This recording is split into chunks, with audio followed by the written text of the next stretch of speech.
Maranata, Senhor está viniendo. 21 de abril. Promover a vida saudável.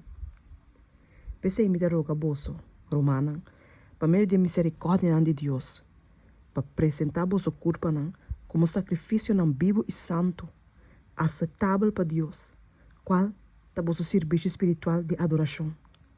Romano 2, versículo 1.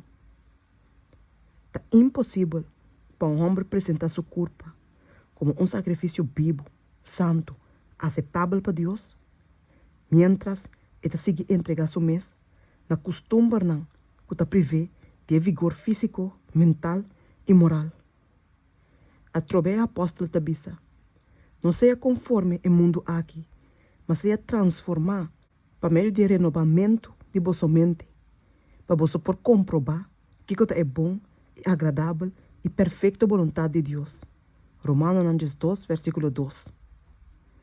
Nós estamos em mundo que está conta de justiça ou pureza de caráter, e especialmente conta de crescimento de graça. Qualquer caminho que nós mira contaminação e corrupção, deformidade e pecado.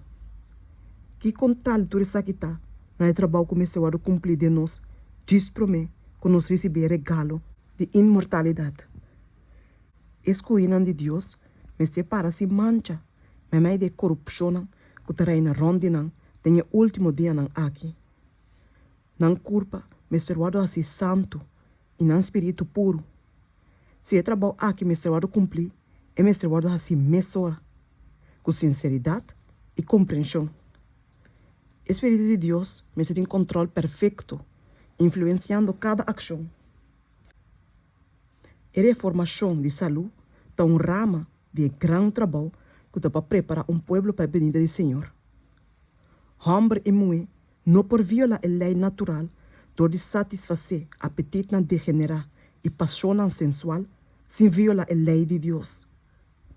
Pensei, ela permite a luz de reformação de saúde brilhar riba nós, para nós realizar a pecaminosidade de quebrar a lei que é a estabelecer de nós mesmos. Para explicar a lei natural claramente e para urgir obediência na G, está uma tarefa que te acompanha a mensagem de 3 ângulos. E esta Deus submeta-ta para que o tema aqui pode agitar e para a mente público pode sacudir profundamente para investigar isso aqui. Pessoal, é impossível para homem e mulher, sendo bom de poder de costume não pecaminoso, daninho para a saúde e que debilitar esse cérebro, a apreciar a verdade sagrada. E só que apreciar a luz que Deus deu, riba a reformação de saúde, tem uma ajudança importante em trabalho de vida santificar para meio de verdade e apto para imortalidade.